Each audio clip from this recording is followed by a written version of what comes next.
Assalamualaikum warahmatullahi wabarakatuh.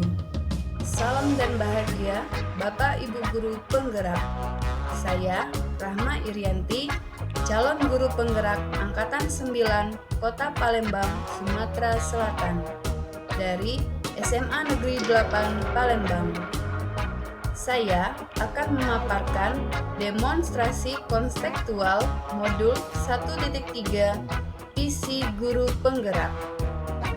Untuk merumuskan visi guru penggerak dapat menggunakan pendekatan inquiry apresiatif. Inquiry apresiatif adalah suatu bentuk strategi perubahan yang sifatnya kolaboratif dan memiliki basis berupa kekuatan. Mengidentifikasi hal baik yang ada di sekolah, mempertahankannya, dan selanjutnya memunculkan strategi untuk mencapai visi dan tujuan bersama ke arah yang lebih baik.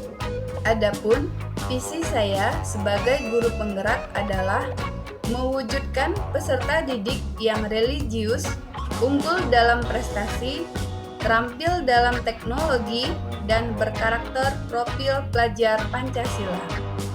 Penjelasan komponen visi. Yang pertama, religius, menggambarkan profil pelajar Pancasila, dimensi beriman dan bertakwa kepada Tuhan Yang Maha Esa. Berkarakter, menggambarkan profil pelajar Pancasila, dimensi gotong royong, mandiri dan kreatif. Berprestasi, menggambarkan profil pelajar Pancasila, dimensi bernalar kritis. Terampil dalam teknologi, menggambarkan profil pelajar Pancasila, dimensi bernalar kritis, kreatif, dan memiliki kemampuan memanfaatkan teknologi dalam pembelajaran. Dalam tahapan prakarsa perubahan berdasarkan model ATAP, yaitu A. Aset, di mana peserta didik di lingkungan sekolah telah mengenal perkembangan teknologi. Sekolah memiliki beberapa fasilitas yang mendorong pemanfaatan teknologi. Guru memiliki kemampuan untuk menerapkan teknologi dalam pembelajaran. Lalu T. Tantangan. Peserta didik terbiasa mengakses informasi dengan mudah dan tidak mengenal waktu tanpa mempertimbangkan dampak negatif yang ditimbulkan. Menciptakan pembelajaran yang menyenangkan dan berpusat pada peserta didik. Lalu yang menjadi tantangan, perlu menentukan teknologi yang tepat sehingga mampu meningkatkan motivasi belajar peserta didik. Lalu A. Aksi, mengadakan sosialisasi dampak positif dan negatif penggunaan teknologi melalui pembelajaran di kelas. Menerapkan model dan media pembelajaran berbasis teknologi sesuai dengan karakteristik peserta didik. Memanfaatkan teknologi untuk meningkatkan motivasi peserta didik. Dan yang terakhir, P. Pembelajaran, mengembangkan pembelajaran berbasis teknologi untuk meningkatkan motivasi belajar peserta didik. Berdasarkan model ATAP yang saya sebutkan tadi, maka prakarsa perubahannya adalah dengan mengembangkan layanan bimbingan konseling berbasis teknologi untuk meningkatkan motivasi belajar peserta didik. Agar dapat menerapkan pendekatan inquiry apresiatif, maka langkah yang dapat dilakukan adalah dengan model Bagja. Bagja terdiri dari B. Buat pertanyaan utama. A. Ambil pelajaran. G. Gali mimpi. J. Jabarkan rencana. A. Atur eksekusi.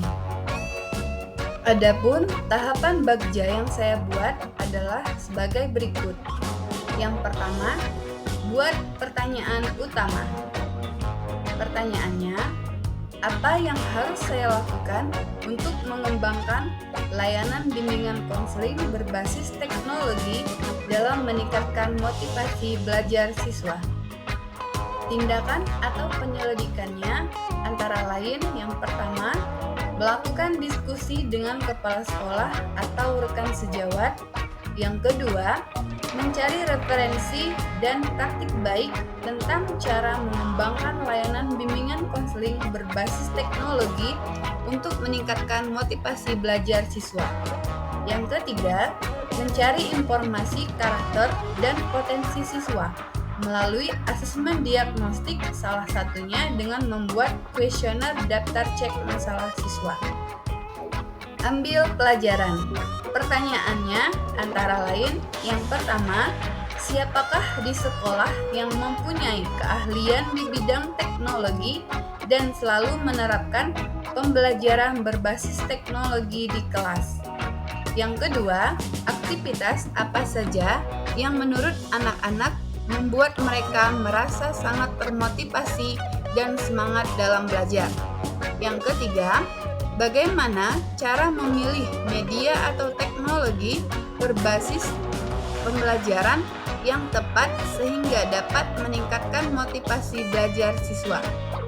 Tindakan dan penyelidikannya antara lain yang pertama, mencari contoh nyata bagaimana pelayanan yang dapat meningkatkan motivasi belajar anak melalui wawancara, korespondensi, studi literatur secara mandiri dan kolaborasi. Yang kedua, mewawancara atau survei pengalaman atau pendapat kepala sekolah atau rekan sejawat atau murid atau orang tua serta komunitas MGBK Kota Palembang. Selanjutnya, gali mimpi. Pertanyaannya antara lain yang pertama, apa kebiasaan-kebiasaan baru yang saya bayangkan terjadi jika pelayanan bimbingan konseling mampu meningkatkan motivasi belajar siswa dengan baik? Yang kedua, bagaimana perasaan guru ketika siswa memiliki motivasi belajar yang tinggi?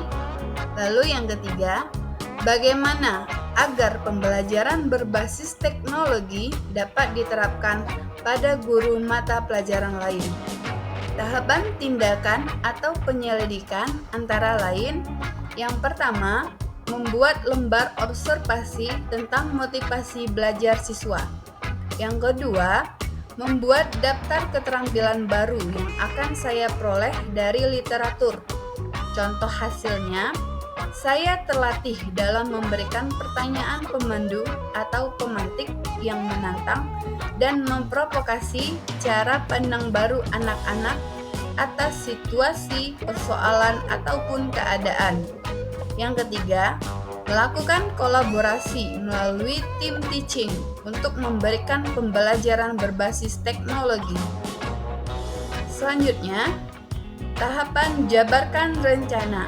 Pertanyaannya antara lain yang pertama, apa langkah yang bisa saya lakukan untuk mengembangkan layanan BK berbasis teknologi yang dapat meningkatkan motivasi belajar siswa?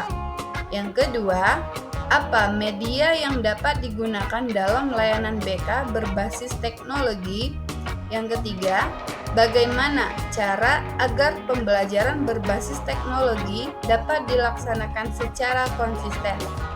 Yang keempat, apa saja kriteria kesuksesan dalam mengembangkan layanan BK berbasis teknologi yang mampu meningkatkan motivasi belajar siswa? Lalu, tindakan atau penyelidikan antara lain yang pertama, membuat daftar pertanyaan untuk berdialog bersama siswa tentang apa saja sikap atau pola pikir yang menunjukkan motivasi belajar yang tinggi. Yang kedua, menentukan media pembelajaran berbasis teknologi yang sesuai dengan materi dan karakteristik peserta didik.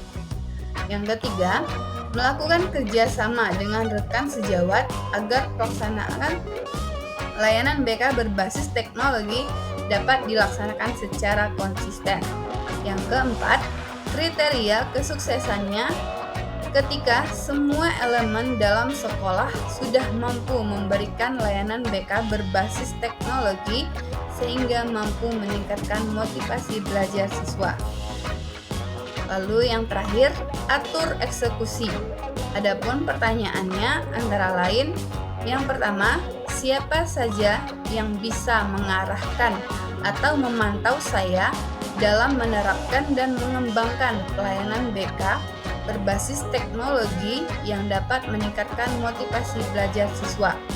Yang kedua, apa saja kegiatan yang harus dilakukan demi tercapainya layanan BK berbasis teknologi untuk meningkatkan motivasi belajar siswa.